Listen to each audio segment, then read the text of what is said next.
ఏం మాయ చేసావే అంటూ తెలుగు వారి హృదయాల్ని తన నటనతో మాయ చేసిన హీరో నాగ చైతన్య.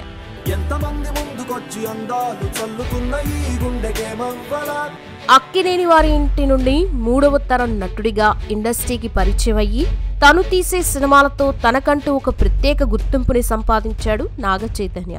నీకు ఏడ్నీళ్ళతో స్నానం చేయడం ఇష్టమా లేకపోతే నాతో ఉండడం ఇష్టమా? నువ్వు నాకు ఏడ్నీళ్ళతో స్నానం చేయించడం ఇంకా ఇష్టమే.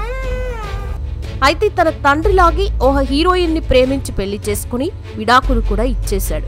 మరి నాగ చైతన్యని చిన్నతనంలోని నాగార్జున ఎందుకు దూరం పెట్టాడు? తన తల్లి నాగార్జునతో విడిపోవడానికి నాగ చైతన్యనే కారణమా? నాగ చైతన్య తల్లిని అమల అందరి ముందు ఎందుకు అవమానించింది? సమంతతో పెళ్లి తర్వాత ఆ స్టార్ హీరోయిన్ తో అక్రమ సంబంధం పెట్టుకున్నాడా? నీకు నాకు ఏదేదో ఉన్నట్టు మాట్లాడుకుంటున్నారా? సమంతకి భరణం ఎంత ఇచ్చాడు? శోభితాతో రెండో పెళ్లి వెనుక రహస్యం ఏంటి? ఇలాంటి విషయాలను ఇప్పుడు ఈ వీడియోలో తెలుసుకుందాం. స్కిప్ చేయకుండా చివరి వరకు చూడండి. అలాగే నాగ చైతన్య చేసిన మూవీస్ లో మీ ఫేవరెట్ ఏదో కామెంట్ చేయండి, ఒక లైక్ కూడా చేయండి. నాగ చైతన్య 1986 నవంబర్ 23న చెన్నైలో పుట్టాడు. తను పుట్టిన కొంతకాలానికి తండ్రి నాగార్జున, తల్లి లక్ష్మి విడిపోయారు. దానికి కారణం సినిమా. నాగేశ్వరరావు గారు తన కొడుకు నాగార్జునకి పెళ్లి చేద్దామనుకుంటున్న టైంలో ప్రొడ్యూసర్ రామానాయుడు గారి కూతురు దగ్గుబాటి లక్ష్మితో సంబంధం కుదిరింది. నాగార్జున, లక్ష్మిలు తమ చదువంతా అమెరికాలో చేసి ఉండడంతో ఇరువురు పెళ్లికి ఒప్పుకున్నారు. అయితే పెళ్లి తర్వాత లక్ష్మి గారు అమెరికాలో సెటిల్ అవ్వాలి అనుకున్నారు. కానీ అప్పుడే నాగేశ్వరరావు గారు నాగార్జున హీరోగా పరిచయం చేయాలని కథలు వింటున్నారు. ఈ విషయం లక్ష్మి గారికి నచ్చగా తరచూ నాగార్జునతో గొడవలు జరిగేవి. ఆ తర్వాత తాను అమెరికా వెళ్లిపోయింది. నాగార్జున తన మొదటి సినిమా విక్రమ్ మంచి విజయం సాధించడంతో వరుస సినిమాలతో బిజీ అయిపోయాడు. అప్పుడే లక్ష్మి గారు ప్రెగ్నెంట్ అని తెలిసింది. అయితే అప్పటికే నాగార్జున తన శివ సినిమా హీరోయిన్ అమల గారితో సీక్రెట్ గా డేటింగ్ చేస్తున్నారు. ఈ విషయం తెలియని లక్ష్మి గారు చివరిసారి నాగార్జునని అమెరికా రావాలని రిక్వెస్ట్ చేయగా ఆయన దానికి ఒప్పుకోలేదు. దాంతో నాగ చైతన్య పుట్టిన 4 ఏళ్లకే లక్ష్మి గారు నాగార్జునతో 1990లో విడిపోయారు. ఆ తర్వాత తను చెన్నైకి చెందిన శరత్ విజయ రాఘవన్ అనే వ్యక్తిని పెళ్లి చేసుకుని అమెరికాలో సెటిల్ అయిపోయారు. నాగార్జున కూడా తను ప్రేమించిన హీరోయిన్ అమల గారిని 1992లో పెళ్లి చేసుకున్నారు. ఆ తర్వాత నాగార్జున నాగ చైతన్యని స్టడీస్ కోసం చెన్నైలో ఉన్న పద్మశేషాద్రి బాలభవన్లో చేర్పించారు. చైతన్య అక్కడే ఇంటర్ దాకా చదువుకొని హైదరాబాద్ తిరిగి వచ్చేశాడు. అక్కడే చైతన్యకి ఇప్పటి మెగా హీరోలు రామ్ చరణ్, వరుణ్ తేజ్, సాయిధరం తేజ్లు పరిచయం అయ్యారు. చైతన్య ఎక్కువగా రామానాయుడు గారి ఇంట్లోనే పెరిగాడు. యూసఫ్ గూడలో ఉన్న సెయింట్ మేరీస్ కాలేజ్లో గ్రాడ్యుయేషన్ చేయాలని జాయిన్ అయ్యాడు. అక్కడ అప్పుడప్పుడు తన స్నేహితులతో కలిసి సినిమాలకు వెళ్ళేవాడు. అలా వెళ్ళిన ప్రతిసారి అందరూ చూసిన సినిమా గురించే మాట్లాడుకునేవారు. వాళ్ళంతా అలా మాట్లాడుకోవడంతో అప్పుడే నాగ చైతన్యకి మొదటిసారి సినిమాల్లో నటించాలని కోరిక కలిగింది. ఆ వెంటనే తండ్రి నాగార్జునకి తనకి కూడా సినిమాల్లో నటించాలని ఉంది అని చెప్తే గ్రాడ్యుయేషన్ కంప్లీట్ అయ్యేదాకా ఆగమన్నాడు. చదువు కంప్లీట్ అవగానే చైతన్యని నాగార్జున యాక్టింగ్ నేర్చుకోవడానికి ముంబై పంపించాడు. అక్కడ ఒకరోజు నాగేశ్వరరావు గారు నటించిన దేవదాస్ సినిమా గురించి క్లాస్ నడుస్తోంది. ఆయన మనవడు ఇక్కడే ఉన్నాడని అక్కడి లెక్చరర్ ఆ సినిమా గురించి చైతన్యని అడిగితే తనింకా ఆ సినిమా చూడలేదని చైతన్య రెక్లెస్ గా సమాధానం ఇచ్చాడు. దాంతో ఆ లెక్చరర్ కోపం వచ్చి అందరి ముందు చైతన్యని తిట్టి ఆ సినిమా చూసే క్లాస్కి రావాలని గట్టిగా చెప్పాడు. దాంతో చైతన్య ఆ రాత్రే దేవదాస్ మూవీ చూసి క్లాస్కి వెళ్ళాడు. ఆ తర్వాత మార్షల్ ఆర్ట్స్ ట్రైనింగ్ కి లాస్ ఏంజల్స్ కి వెళ్ళాడు. అన్ని నేర్చుకున్నా కూడా చైతన్య వాయిస్ సినిమాకి సెట్ అవ్వదేమో అని, తన కెరియర్ కి మైనస్ అవుతుందని నాగార్జున గమనించి వాయిస్ ఇంప్రూవ్మెంట్ క్లాసెస్ లో జాయిన్ చేశాడు. ఆ తర్వాత చైతన్య వాయిస్ కొంచెం మెరుగుపడింది. అంతా పూర్తయ్యాక చైతన్యని హీరోగా లాంచ్ చేసే బాధ్యతల్ని నాగార్జున ప్రొడ్యూసర్ దిల్ రాజు చేతిలో పెట్టాడు. ఆ తర్వాత దిల్ రాజు శ్రీకాంత్ అడ్డాల చెప్పిన కొత్త బంగారు లోకం కథ నాగార్జునకి చెప్పాడు. నాగార్జునకి ఆ కథ బాగా నచ్చిన, స్టోరీలో కొంచెం మాస్ ఎలిమెంట్స్, ఫైట్స్, డాన్స్లు ఉండాలని, అలాంటివి ఏమైనా ఉంటే చెప్పమని ఆ కథను వద్దన్నాడు.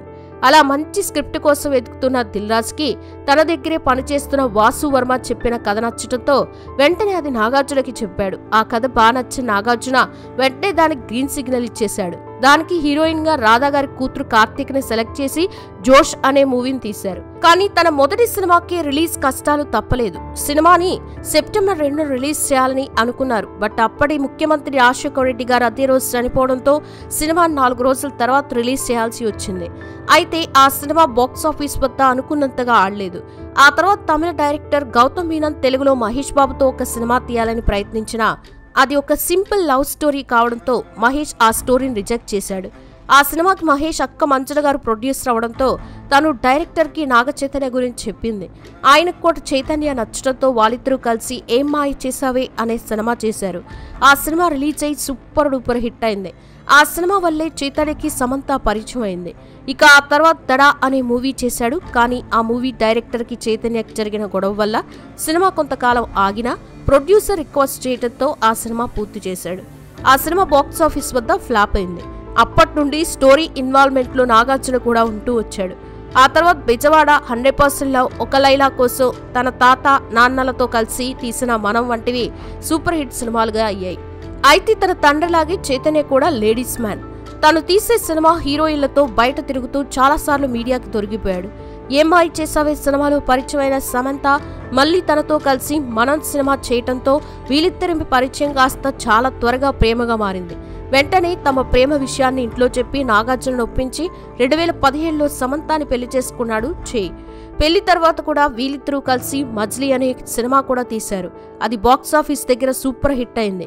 అంతా బాగానే జరుగుతున్న టైంలో చైతన్య సమంత ఫ్యామిలీ మ్యాన్ అనే బాలీవుడ్ వెబ్ సిరీస్ చేసింది. ఆ సిరీస్లో సమంత కొన్ని బోల్డ్ సీన్స్లో యాక్ట్ చేసింది. అప్పటిదాకా ఎప్పుడు అలాంటి సీన్స్లో నటించని సమంతని ఒక్కసారి అలా చూసేసరికి అందరూ షాక్ అయ్యారు. నాగ చైతన్య కూడా ఆ విషయంపై చాలా సీరియస్ అయ్యాడని, దానివల్ల కుటుంబంలో చాలా గొడవలొచ్చి చైతన్య సమంతని సినిమాలు ఆపేయాలని చెప్పాడని, దానికి సమంత ఒప్పుకోలేదని న్యూస్ వైరల్ అయింది. ఇవే కాక అక్కడి నుండి వాళ్ళిద్దరి మధ్య తరచూ గొడవలు జరుగుతూ వచ్చాయని, ఒకసారి ఇంట్లో జరిగిన గొడవలో చైతన్య సమంతని అందరి ముందు కొట్టాడని అప్పట్లో మీడియాలో వచ్చింది. అప్పటి నుండి సమంత చైతన్యకి దూరంగా ఉంటూ వచ్చింది. అప్పుడే తనకి బాలీవుడ్లో ఆమిర్ ఖాన్ హీరోగా నటిస్తున్న లాల్ సింగ్ చడ్డా అనే మూవీలో ఆఫర్ వచ్చింది. ఆ షూటింగ్ కోసం అని బాంబేకి వెళ్లిన చైతు అక్కడే హీరోయిన్గా సెటిల్ అయిన మన తెలుగమ్మాయి శోభితా ధూళిపాలతో పరిచయం అయింది. అప్పటికే సమంతతో దూరంగా ఉంటున్న చైతన్య శోభితాతో డేటింగ్ చేయడం స్టార్ట్ చేశాడు. ఈ విషయం తెలిసిన సమంత 2021లో చైతన్యకి విడాకులిచ్చి భారీగానే భరణాన్ని తీసుకుందని సమాచారం. రీసెంట్గా కూడా మంత్రి కొండా సురేఖ గారు సమంత మీద కొన్ని సంచలన విషయాలు మీడియాతో చెప్పారు. సమంతతో చైతన్య విడాకులు తీసుకోవడానికి ఆ విషయాలు కూడా కారణమేమో. 4 ఏళ్లు శోభితతో లివింగ్ రిలేషన్లో ఉన్న చైతన్య 2024లో తనని రెండో పెళ్లి చేసుకున్నాడు. అయితే అప్పటికే శోభిత ఎక్కువగా బోల్డ్ కంటెంట్ ఉన్న మూవీస్ చేసే ఉండడంతో నీ తండ్రిలాగే నువ్వు రెండో పెళ్లి చేసుకున్నావు, నీకు అది తప్ప ఇంకెవరూ దొరకలేదా అంటూ చైతన్య ఫ్యాన్స్, సమంత ఫ్యాన్స్ చైతన్యని ఆన్లైన్లో బాగా ట్రోల్ చేశారు. చైతన్య అవేం పట్టించుకోకుండా వరుస సినిమాలు చేస్తూ వచ్చాడు. కానీ ఏ ఒక్కటి సరిగ్గా ఆడలేదు. రీసెంట్గా సాయి పల్లవితో దండేల్ అనే భారీ సినిమా చేస్తున్నాడు. ఆ సినిమా అయినా తనకి మంచి సక్సెస్ ఇవ్వాలని కోరుకుందాం. అయితే బోల్డ్ సీన్స్లో యాక్ట్ చేసిందనే సమంతతో విడిపోయిన చైతన్య ఇప్పుడు బోల్డ్ మూవీస్లో చేసిన శోభితని పెళ్లి చేసుకున్నాడు. తన తండ్రిలాగే రెండో పెళ్లితో ఆగిపోతాడో లేక మూడో పెళ్లి కూడా చేసుకుంటాడో చూద్దాం. చూశారు కదా, నాగ చైతన్య మీద మీ అభిప్రాయం ఏంటి కామెంట్స్లో చెప్పండి. అండ్ వీడియో కనుక నచ్చితే లైక్ చేయండి, షేర్ చేయండి, ఛానల్ని సబ్స్క్రైబ్ చేసుకోండి. Thanks for watching.